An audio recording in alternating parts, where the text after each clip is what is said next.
Welcome, ladies and gentlemen, Level M Diecast. Yes, I did pick up the Elite64 Toyota Chaser ZX100. It is one of my favorite JDM cars of all time. I did pick up a couple, kind of a few of them. We are going to crack this open. We'll do things a little bit different. Everybody seems to be talking about the Chaser a lot, so I did bring a couple of Tarmac Works ZX100s out. We'll do a little bit of a comparison, see which one is better. So first thing we need to do is take a look at what we do have. This is the new Elite64 line from Hot Wheels. This is the sort of the Tarmac version of Hot Wheels, I guess you can say. Premium, multi-piece, you know, fancy decos, all that kind of stuff like that. You know, just much more higher end stuff. 1996 Toyota Chaser does come in this blister pack. This is what you get. So this is number 2, you see right there. So they are kind of releasing these out of order, which doesn't surprise me. This is the deets on the back. It's kind of cool. It does have a double window blister. You can see right through it. Does have some deets on the back here. The 1JZ GTE Turbo Inline 6. 5-speed manual. Does have a Greddy front mount intercooler on it. Pretty cool looking. So does come in this blister. As you can see, the blister just pops right open. It is Hot Wheels themed blister. Take that out. Nothing fancy doing there. This is the blister itself. The blister looks very, very nice. You see there, Elite64 and the JZX is a separate print. I apologize for the light glare in there, but it's kind of the only way I can get it to really reflect. So that looks really, really good. It's not embossed, so it is completely flat. Looks very, very good. So very, very nice blister there. And of course, there is the blistered car itself. Metal on metal, because of course it's a metal body, metal base. Just another view of the card. So we're just going to go ahead, crack this open. So pull that off of there. It does have a little bit of a deal here. See if I can get it to separate from the second blister. There we go. On the back side, there we go. Get the card out of there, because the card's going to go in the trash. It does come with a separate plastic tray on the back. So there you go. So if you want to put your Chaser back in the blister, you certainly can, but we're going to throw that away because we're not going to keep that. This is our ZX100. First time holding this, first time looking at it. Feels pretty average, I'll be honest with you. Doesn't feel special as of right now. Of course, there is your nice plate on there, 1996 it says. Of course, this is that generation of Chaser. I do like the wicker bill on the back, looks pretty good. Of course, the wheels look pretty good. Spins and looks fancy. I do like the blue.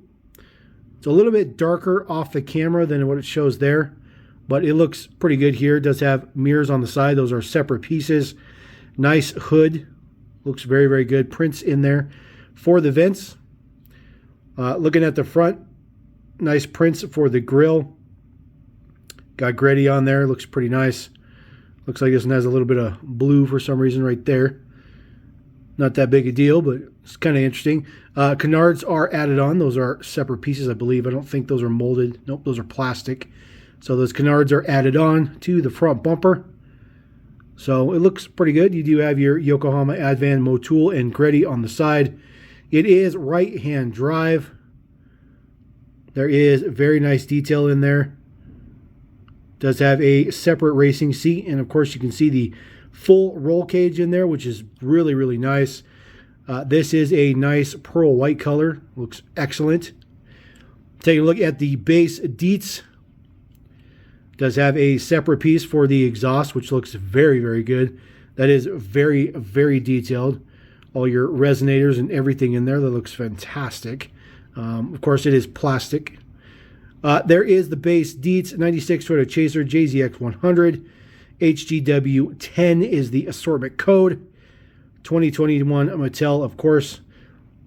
Now, this does have a little bit of a stanced appearance to it. You see the wheels are stanced. Not a lot, a little bit more in the back than the front, but they are stanced. Definitely not enough, I don't think. I think they should have been stanced further. This model does have 4 separate axles, So I have seen people drill these apart. They do have 4 separate axles on there to get that stance look on it. And of course it does roll perfectly fine. You expect that. Now what we'll do is we'll just go ahead and take a look at a couple other chasers real quick and do some little bit of comparisons, I guess you can say. Always hate these flap boxes. Drive me absolutely berserk. There we go. So this was the first release of this particular casting from Tarmac. They have since released a couple of different versions. Of course, this one is one of the better ones, I think. So this is the Vertex ZX100 in red. So that is looking very, very good. So just for comparison size, you see that the Hot Wheels one is definitely a larger casting. The Tarmac is going to be much more appropriately scaled to 1/64 scale, in my opinion. But I think the Hot Wheels one looks pretty good as well. Side to side, they do look very, very nice. Although you can tell the Hot Wheels one is just a generally large casting. I particularly like JZX's when they do not have any spoilers or anything on the back. Looks extremely clean. This is by far one of the best Tarmacs they've ever made, just in my opinion. I'm a little biased, but just the level of detail that each one of these has is pretty good. The Tarmac one is by far leaps and bounds above Hot Wheels. But, you know, it's fine. I will admit that the at least the Hot Wheels ones, the taillights look better. They look better, but I just kind of got a weird bum version here. But from the sides, they look pretty good. This is another version. This is one of the newest versions.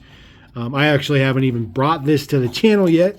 So this is first time seeing this on the channel, although this has been out for a little bit. This one is definitely a very, very good one. This particular silver one seems to have a little bit of issues with the side mirrors. I actually was fortunate enough to actually look at a couple of these before I picked one out. To get one which had an okay side mirror. You can see the side mirror is not all that great, but it still looks pretty good. This one in silver, which is always nice. There is the 2 models next to each other.